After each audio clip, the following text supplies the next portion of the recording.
We bought an old house, my boyfriend and I. He's in charge of the new construction, converting the kitchen into the master bedroom for instance, while I'm on wallpaper removal duty.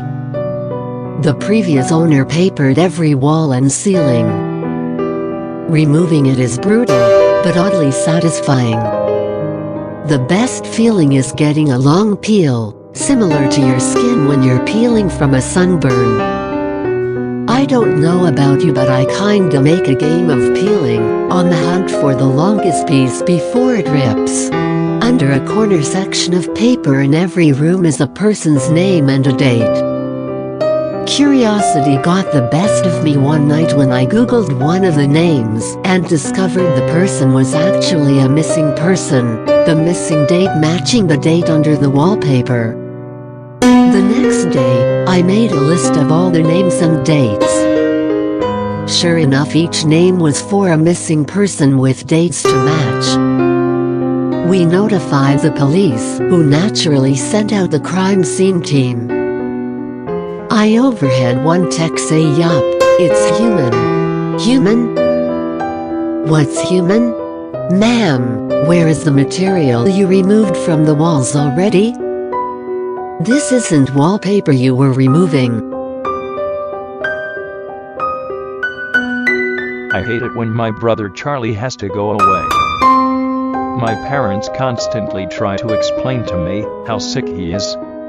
That I am lucky for having a brain where all the chemicals flow properly to their destinations, like undammed rivers.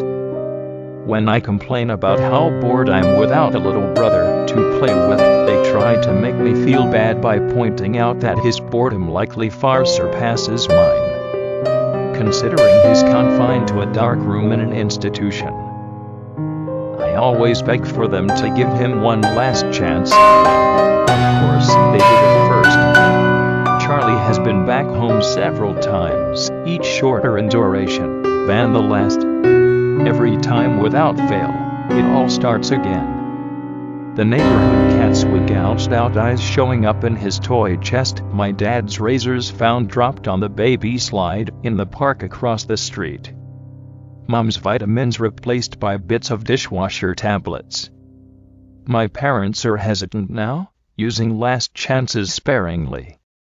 They say his disorder makes him charming, makes it easy for him to fake normalcy, and to trick the doctors who care for him into thinking he is ready for rehabilitation.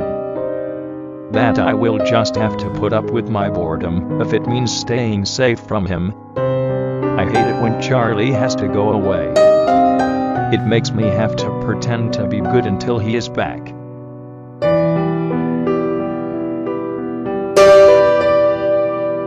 He awoke to the huge, insect-like creatures looming over his bed, and screamed his lungs out. They hastily left the room and he stayed up all night, shaking, and wondering if it had been a dream. The next morning, there was a tap on the door. Gathering his courage, he opened it to see one of them gently place a plate filled with fried breakfast on the floor, then retreat to a safe distance. Bewildered, he accepted the gift. The creatures chittered excitedly. This happened every day for weeks.